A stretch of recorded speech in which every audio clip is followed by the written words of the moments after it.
Hi guys, welcome back to my channel.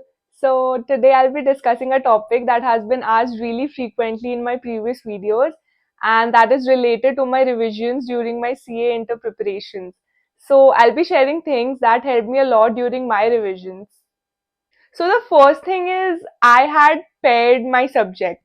So what I mean by pairing is हम लोग के पास 6 subjects है अभी. So मैंने हर एक सब्जेक्ट को थ्योरी और प्रैक्टिकल वाइज पेयर कर दिया था. So दो सब्जेक्ट्स तो ऐसे ही होते हैं जो ऑलरेडी पेयर्ड होते हैं, जो है tax and FMSM. So DT and IDT was already paired and FMSM was already paired. उसमें से एक थ्योरी और एक प्रैक्टिकल है.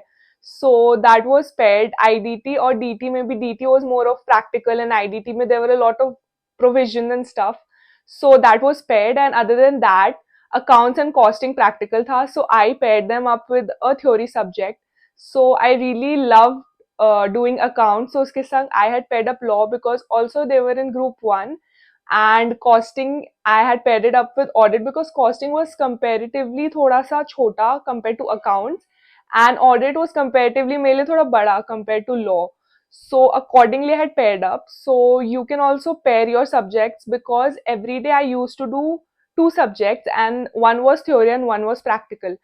Because दिन में दो practical होने से भी doesn't make a lot of sense, and दो theory होने से भी it gets very monotonous and boring.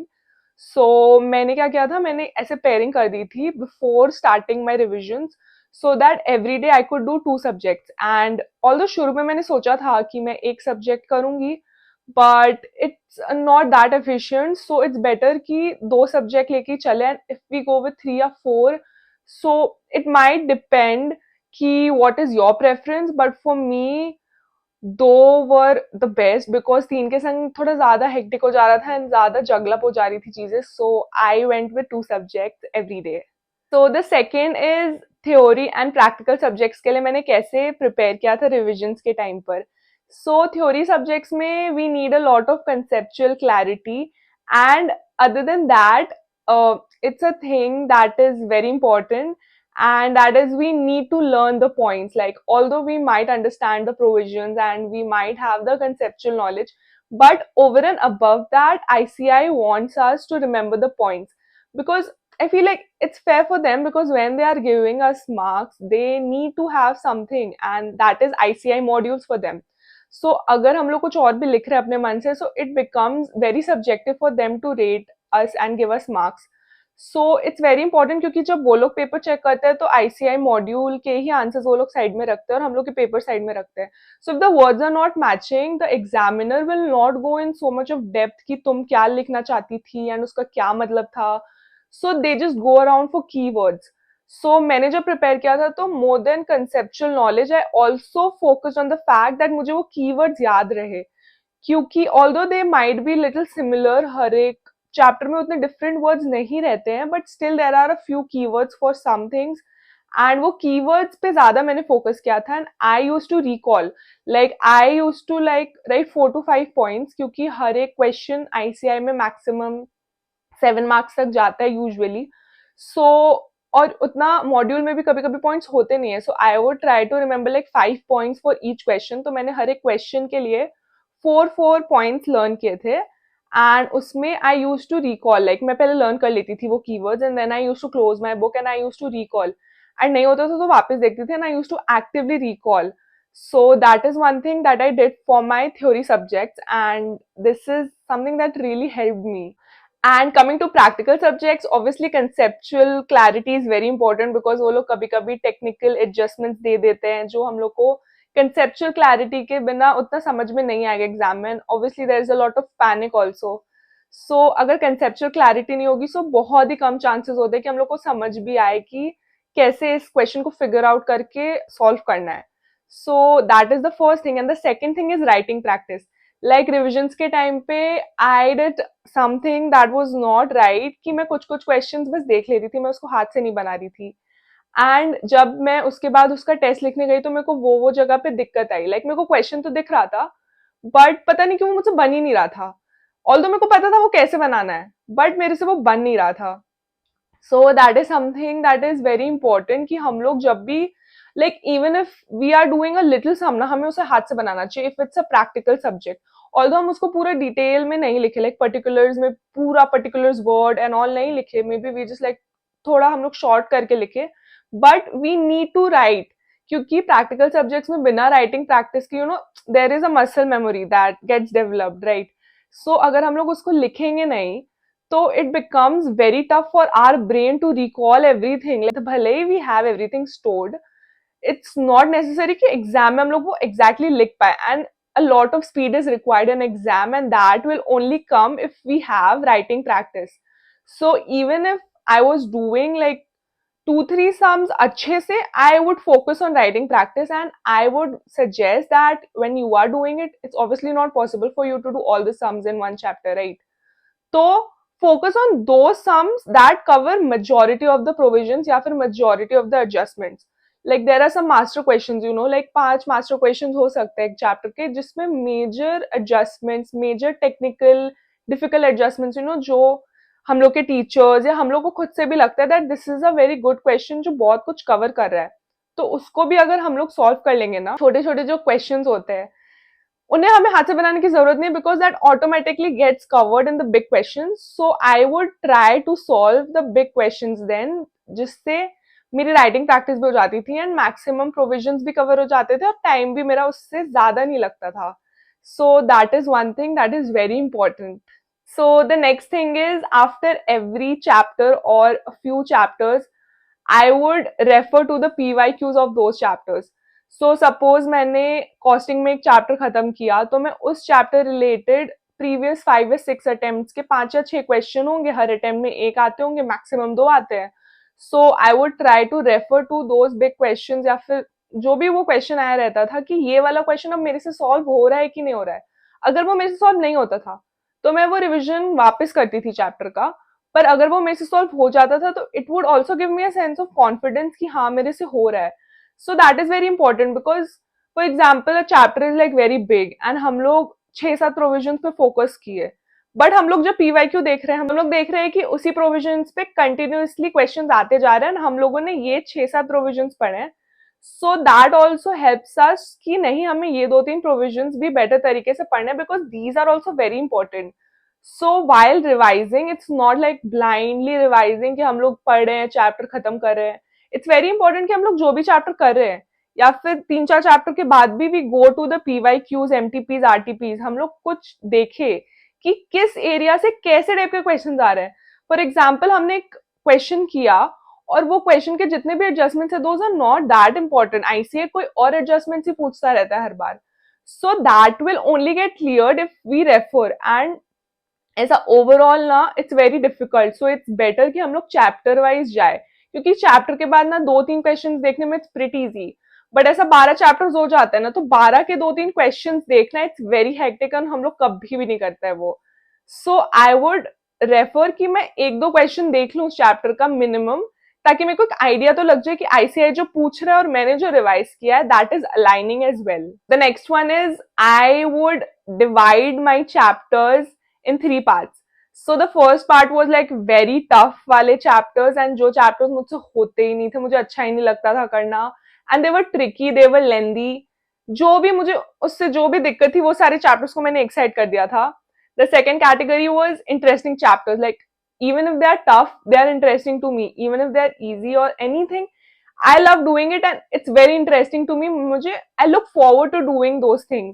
So those chapters were aside, and third was like the easy ones, and ठीक है, they were not that tough या फिर इतना interesting भी नहीं था, but they were okay. Like if I would sit and do them, तो मेरे से वो हो जाएंगे.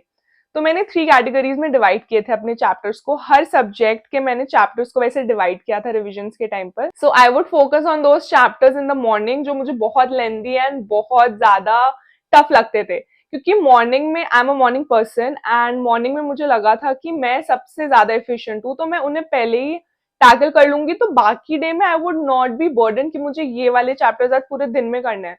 सो that is one thing that I think is very important, and if you're a night person you can adjust accordingly, but I bifurcated my chapters like that. And दोपहर के time पे it's a time when I used to feel very sleepy and I was like very tired and मतलब मन नहीं करता है उतना पढ़ने का. So उस टाइम के लिए I had kept those interesting chapters. क्योंकि एक बार करने बैठ जाओ ना तो इंटरेस्ट आ जाता है उसमें. So no one would have to like force me कि अभी पढ़ना होगा, and it would be pretty easy for me comparatively, right. So I had done that. And शाम के टाइम पे when I am done with the day and थकान भी हो जाती है अच्छी खासी, एंड सोने के टाइम या वैसा कुछ, I would keep the easy chapters कि ना बस देख लिया ना, थोड़ा सा कर लिया, सो इट्स ओके, चलो. So accordingly you have to divide it and you have to do it for yourself, क्योंकि हर किसी के लिए अलग अलग होते हैं. किसी को कोई चैप्टर इंटरेस्टिंग लगता है, किसी को कोई चैप्टर टफ लगता है. So you have to do it accordingly. And also I would say कि जो चैप्टर्स थोड़े ज्यादा इंपॉर्टेंट लगते हैं उन्हें भी we should keep in the morning, because रात को maybe we might not pay so much attention. So रात के time those chapters that are not that important and that are not that difficult as well, वैसे chapters रखने का try करना चाहिए. And majority of the chapters should be divided into A and B. A being the very tough ones and very tricky ones, and B being the interesting ones. So accordingly you can divide, and based on your energy levels, when you are feeling sleepy you can keep those chapters, and when you're feeling very energetic you should keep those chapters. And also I would say that theory bhi subha mein hi rakhna chahiye, because it's better to like learn things in the morning, because शाम तक हम लोग की वो जो capacity होती है ना learn करने की, वो भी थोड़ी कम हो जाती है. सो मोस्ट प्रेफरेबली मेरे लिए तो वो प्रैक्टिकल चैप्टर्स ही रहते थे जो मैं रात के लिए भी रखती थी और दोपहर में भी वही रखती थी. So majority of my theory chapters would end up coming in the morning itself. So this one is very important and this is taking test. So during our revisions हम लोग सब कुछ भले कर ले, we revise properly, we look at the PYQs, we focus a lot and everything. One thing is there that is very important, and that is papers, like test dena. Because it's a completely different game. It involves a lot of other things. When we are revising, हम लोग एक chapter पढ़ते हैं and then दूसरा chapter पढ़ते हैं ना, accordingly उसके क्वेश्चन भी हमसे बनते जाते हैं. बट जब हम लोग टेस्ट लिखते हैं ना, द थिंग इज दैट सारे चैप्टर्स एक संग आ जाते हैं, एंड हम लोग को सारे चैप्टर्स को एक साथ टैकल करना पड़ता है उस पेपर में. उस पेपर में हम लोग की राइटिंग स्पीड टेस्ट होती है, हम लोग का जितना हम लोग का पैनिक कंट्रोल करने का है, and everything, a lot of things get tested when we are writing a paper. It's not just about doing one chapter and doing the questions of the same chapter. It's about all the chapters coming all at once in your head. It's also about deciding कि तुम्हें कौन सा question करना है and कौन सा question छोड़ना है. इट्स ऑल्सो अबाउट डिसाइडिंग कि कौन सा क्वेश्चन पहले करना है, कौन सा क्वेश्चन बाद में करना है. There are so many things that you get to understand when you're doing the test and you're taking them. So it's very important कि हम लोग tests दें, because it gives you a reality check.